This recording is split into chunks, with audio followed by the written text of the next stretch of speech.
এই বাড়িতে যদি কোনোদিন বিপদ আসে, কোনো আঘাত আসে, সর্বপ্রথম সেই আঘাত আমার গায়ে লাগবে, তার আগে আপনাদের কাছে পৌঁছাতে দেব। তাহলে এই বৌমার বাবা মা কখন আসবে? ওরা তো আসবে না। না আমা, তাদের তো মেয়ের উপর খুব রাগ, সেই কারণে ওরা একদম স্পষ্ট বলে দিয়েছে এই বাড়িতে কখনই আসবে। এটা কেমন কথা? মেয়ের শ্বশুরবাড়িতে তার বাবা মা আসবে না? একে তো ছেলের এইভাবে বিয়ে, তার উপর যদি আত্মীয় হয়ে আত্মীয়র বাড়িতে না আসে তাহলে এটা কেমন? আমা, আপনি এটা নিয়ে একদম চিন্তা করবেন না। আপনার জামাই আছে কিসের জন্য? আমি আপনাকে কথা দিচ্ছি, আপনি নিশ্চিন্তে থাকেন। আমি নিজে গিয়ে বুঝিয়ে শুনিয়ে নিয়ে আসবো, এখানে আন, তাদের আন। আচ্ছা আচ্ছা ঠিক আছে।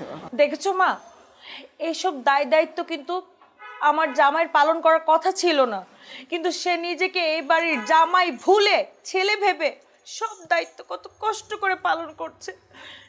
ও মা, ও তো এই বাড়ির ছেলেই। মুখে মুখে খালি বলে ছেলে, কিন্তু ছেলের মতো কোনো গুরুত্ব দেয়, কোনো সম্মান পায়? কেউ কেউ ওকে অসম্মান করেছে। অসম্মান না করলেও আমার জামাই কিন্তু তার প্রাপ্য সম্মানটুকুও পায়নি। ও যদি সত্যি বাড়ির ছেলে হয় তাহলে আব্বার সম্পত্তির ভাগ কি ওর পাওয়া উচিত না বলো?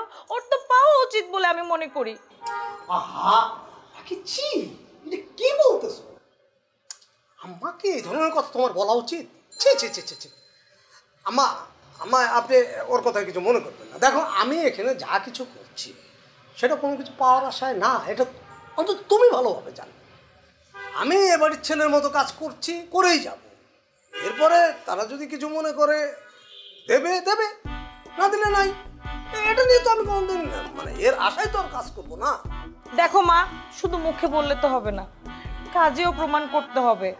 ও যদি সত্যিই বাড়ির ছেলে হয়, কাগজে কলমে ওকে সম্পত্তির ভাগ দিতে হবে।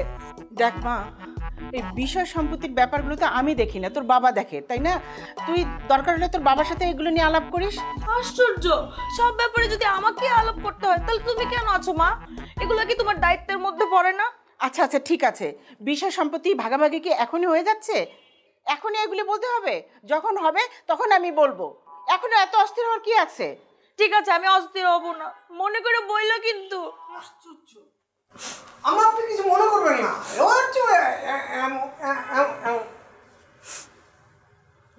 কি অসাধারণ! এত আমি বুঝলাম তোমার মাথা সত্যি আছে।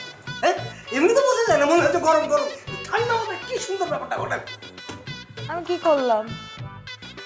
বুদ্ধির কি করলাম? না ঠিক আছে। আই কি ঠিক আছে মানে